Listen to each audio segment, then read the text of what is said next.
sebagai tak berbaik, kan? Saya tak ada masalah pun.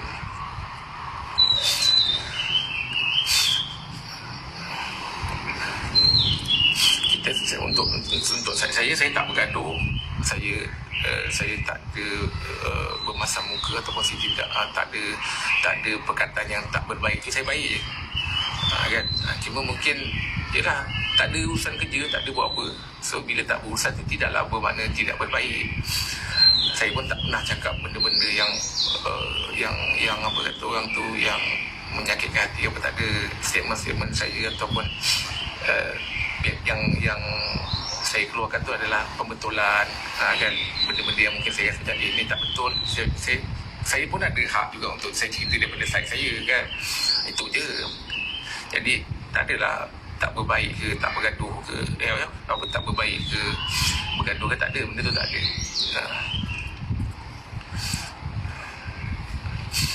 Saya tak ada gaduh dengan siapa-siapa. Tak ada gaduh dengan Syuib ke, tak ada gaduh dengan Mamat ke, tak ada. Kalau saya jumpa dengan dia orang, saya boleh je tegur ke, nak minum sekali, duduk sekali, boleh je. Tak ada masalah. Bukanlah bila tidak berurusan tu bermakna dia bergaduh, tak ada. Nak buat apa nak bergaduh dah.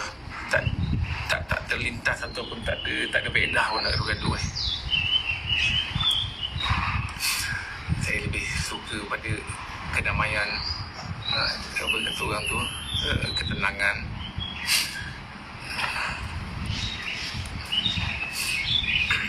So kalau kata ada, itu saya menjelaskan tentang side saya lah, kan? Saya daripada side saya tak ada gaduh, saya tak ada bermasalah muka,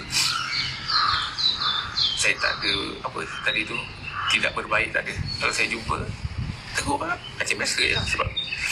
Sebab memang tak ada apa-apa di side saya, tak ada apa-apa.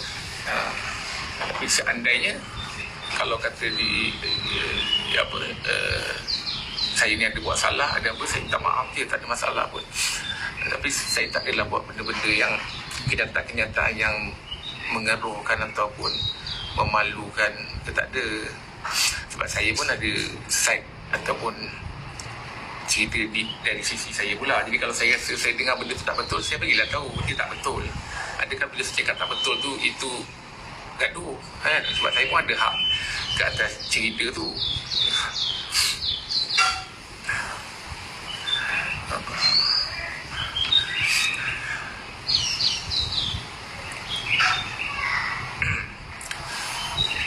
Okay guys,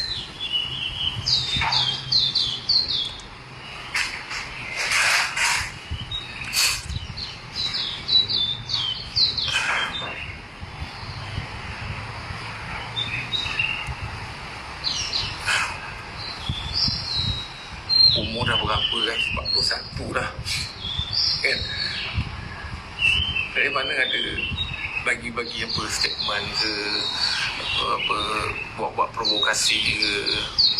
Kalau tempat saya Johor dia panggil apa, mengalan-mengalan ke, menganjing-menganjing ke, tak ada. Saya just keluarkan satu statement, pembetulan. Cerita ni tak ada, cerita ni macam tak pernah dengar, macam itu je. Jadi adakah disebabkan statement yang saya keluarkan itu adalah dikategorikan sebagai gaduh, kan?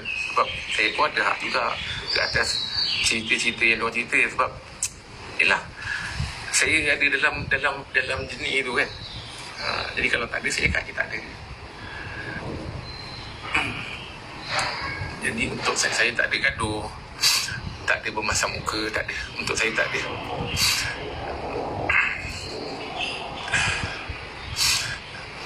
Cuma memang tak ada urusan, tak berurusan. Bila tak berurusan tu bukanlah maksudnya bergaduh. Itulah bulan baik, hari baik ni guys, kan? Baiklah kita cerita benda-benda yang baik, bermaafan, kan? Sebab saya pun tak ada apa nak maafkan, tak ada apa benda yang benda-benda yang yalah, macam orang cakap settle. Nak settle apa, saya tak ada apa-apa, tak ada isu, kan? Adakah berdiam itu adalah isu, kan? Saya diam je.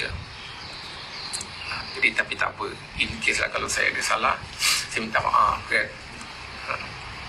Tak ada masalah pun. Tak ada kata orang tu, tak jadi malu dan tak hina pun kalau kita mula